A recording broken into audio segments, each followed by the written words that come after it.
Assalamualaikum warahmatullahi wabarakatuh. Hai para pencinta catur dan para catur mania, selamat datang kembali di Legenda Catur Dunia. Tadi malam babak kuarter final hari pertama sudah dimainkan. Berikut hasil-hasil permainannya kawan-kawan. Di hari pertama ini Magnus Carlsen unggul atas Levon Aronian 3 kali main, 2 kali menang, 1 kali seri. Begitu juga dengan Wesley So unggul atas Alireza Firosa 3 kali main, 2 kali menang, 1 kali seri. Dan hasil draw didapat dari permainan Anish Giri versus Maxim Lagarvia, begitu juga dengan Hikaru Nakamura versus Ian Nepo. Mereka saling berbagi angka.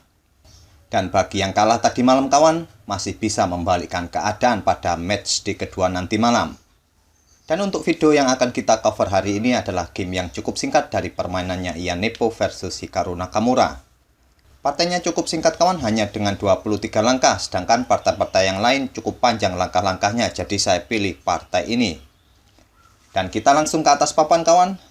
Ian Nepo mengawali permainan dengan pion E4, Hikaru Nakamura membalas dengan pion E5, kuda F3, kuda C6, gajah B5, Ruy Lopez opening, dan kuda F6 pertahanan Berlin atau pertahanan dua kuda dari Ruy Lopez opening. Tentunya sebagian kawan-kawan sudah sangat familiar dengan pembukaan Ruy Lopez opening ini. Dan tentu saja putih di langkah berikutnya melakukan rokade pendek. Dibalas oleh Nakamura, kuda pukul pion E4.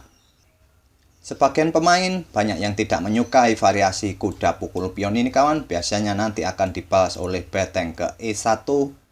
Dan beberapa pemain lebih menyukai variasi mungkin pion A6 ataupun membuka lajur diagonal petak terang bagi gajahnya dengan pion D6 ataupun langsung mengembangkan gajah petak gelapnya. Tapi Nakamura memilih variasi kuda pukul pion. Tidak dibalas oleh Ian Nepo menggeser betengnya, memilih memainkan pion D4. Dan apabila di posisi ini kawan, beteng digeser ke petak E1, maka kuda mungkin akan lompat ke D6. Setelah kuda pukul pion, dipukul balik oleh kuda, beteng pukul kuda skak, ditutup oleh gajah, dan gajah harus mundur mungkin ke petak F1. Dan di sini hitam mempunyai kesempatan untuk rokade. Biasanya jalur-jalurnya seperti itu apabila beteng digeser ke petak E1. Tapi di sini Ian Nepo memainkan pion D4, menawarkan pionnya kembali. Langkah Ian Nepo ini seperti langkah-langkah gambit kawan, mengorbankan pionnya. Tawaran pion ini tidak diterima oleh Nakamura, melangkahkan kudanya ke D6. Apa maksud dari permainan Ian Nepo untuk memainkan pion D4 ini kawan? Jika tawaran ini diterima oleh hitam dengan langkah pion pukul pion, maka beteng E1. Jika kuda di backup dengan pion D5, maka kuda pukul pion memberikan tekanan pada kuda C6. Itulah kawan beberapa variasi permainan di Ruy Lopez di awal-awal pembukaan. Kita kembali ke permainan aslinya kawan. Setelah Nakamura pukul pion E4 tadi, Nepo memainkan pion D4. Kuda hitam lompat ke D6 mengancam gajah. Gajah pukul kuda, dipukul balik oleh pion D. Sekarang pion pukul pion mengancam kuda. Kuda lompat ke F5. Terbukalah lajur D bagi kedua menteri saling berhadapan. Ian Nepo langsung pukul menteri hitam skak dan raja pukul menteri. Nakamura kehilangan kesempatan rokadenya. Di langkah ke-8 ini kawan, kedua pemain sudah bermain tanpa menteri. Permainan dilanjutkan oleh Ian Nepo dengan kuda C3. Raja bergeser ke E8 menghindari lajur yang terbuka. Sekarang pion H3.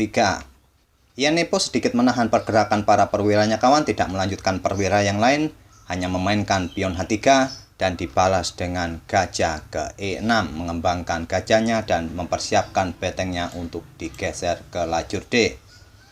Dan di sini Ian Nepo melanjutkan tekanan dengan pion G4 mengancam kuda. Kuda lompat ke E7, sekarang kuda ke D4, memberi ancaman pada gajah petak terang hitam. Nakamura tidak ingin kehilangan gajahnya kawan, dia menarik mundur gajahnya ke D7, sekarang pion F4. Ian Nepo berinisiatif membuat serangan pada pion di sayap raja, yang pastinya di langkah berikutnya akan tetap mendorong pion F ini ke petak F5.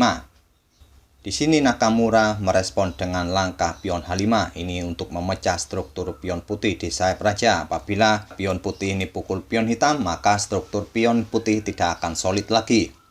Ian Nepo tetap mendorong pion F5, pion H pukul pion G4, sekarang pion E6. Ian Nepo kembali membuat langkah pengorbanan pion kawan. Pion pukul pion dipukul balik oleh pion putih mengancam gajah. Gajah terpaksa mundur ke C8. Dan coba lihat permainan Ian Nepo yang agresif ini kawan. Membuat para perwira mundur ke area pertahanannya sendiri. Dan menahan Raja Hitam tetap berada di lajur tengah. Pastinya Raja tak akan nyaman berada di tengah seperti ini. Langkah dilanjutkan oleh Ian Nepo melangkahkan gajah ke G5.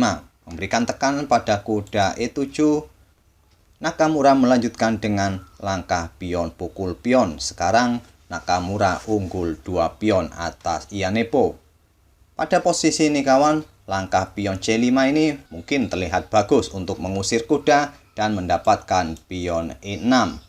Tapi perlu diperhatikan langkah berikutnya dari kuda ini kawan, yang akan lompat ke petak B5 dan memberikan ancaman skak garbuan pada beteng hitam. Jika raja bergeser ke petak D8 untuk membackup pionnya, maka beteng A digeser ke D1 skak. Raja pun terpaksa harus balik ke petak E8 dan kemudian akan mendapatkan skak kembali dan tewas. Jadi pada posisi ini, Nakamura tidak memainkan pion C5, memilih langkah pion G pukul pion H3 dan raja pun bergeser ke H2.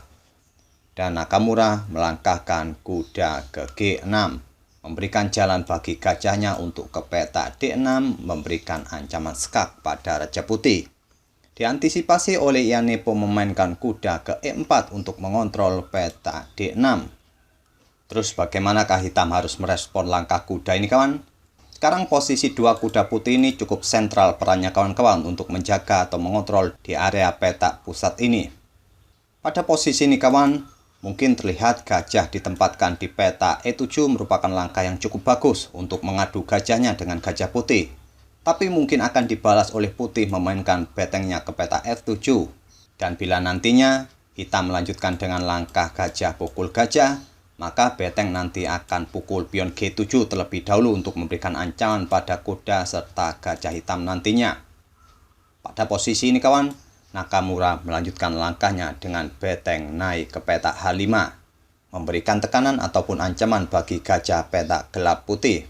Di backup oleh beteng putih di G1, sekarang pion A6 lanjut Nakamura. Untuk mengontrol petak B5 kawan-kawan, nantinya akan disusul langkah pion C5 untuk mengusir kuda putih yang cukup mengganggu ini. Dan direspon oleh Ian Nepo memainkan betengnya ke D1. Jika sekarang hitam memainkan pion C5 untuk mengusir kuda, kuda akan tetap berani lompat ke petak B5. Karena di langkah berikutnya putih akan memberikan ancaman skakmat di petak D8 dengan betengnya. Jika hitam mengantisipasi dengan beteng pukul gajah terlebih dahulu, kuda akan pukul pion C7 skak. Setelah raja mungkin ke E7 dan beteng pukul beteng. Dua perwira hitam pun dalam ancaman putih. Dipastikan putih di langkah berikutnya akan kehilangan satu perwiranya. Oleh karena itu di posisi seperti ini, hitam atau Nakamura tidak memainkan pion C5-nya, memainkan kuda ke petak E7 terlebih dahulu. Ini untuk memblokade diagonal petak gelap bagi gajah putih. Dan Ian Nepo menggeser betengnya ke F8.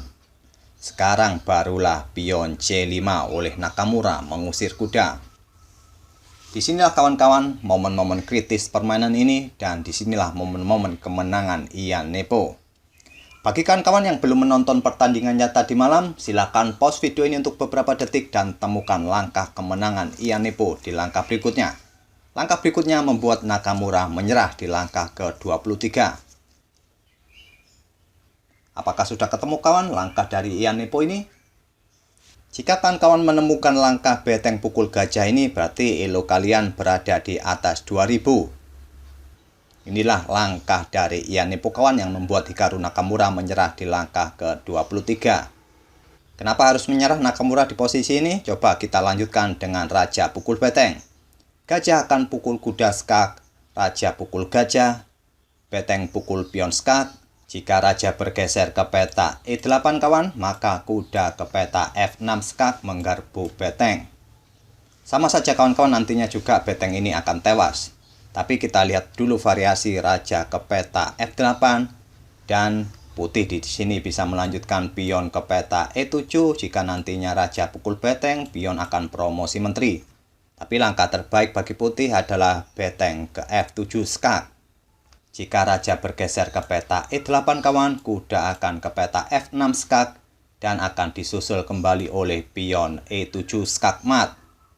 Raja bergeser ke peta G8, kuda F6 skak menggarpu beteng. Dan setelah raja ke H8 dan putih bisa pukul beteng. Bila diteruskan dengan pion pukul kuda, kuda putih bisa lompat kembali ke peta F6 dan akan memberikan pola skak mat yang cukup cantik dengan pola Arabian Maid. Dan ancaman skak mat ini sudah tidak bisa dibendung lagi kawan-kawan. Oleh karena itu, pada posisi seperti ini, saat beteng pukul gajah, Nakamura pun menyerah di langkah ke-23. Permainan yang cukup singkat dari Nakamura kawan-kawan tidak mampu membendung serangan dari Ian Nepomniachtchi. Ian Nepomniachtchi mampu membongkar Berlin Defense atau tembok Berlin hanya dengan 23 langkah. Dan itulah kawan-kawan permainan mereka berdua. Semoga permainan tadi bisa menghibur kawan-kawan semua. Kita akan bertemu di video-video berikutnya kawan. Tentu saja masih membahas matchday kedua yang akan terjadi nanti malam. Dan saya ucapkan terima kasih. Wassalamualaikum warahmatullahi wabarakatuh.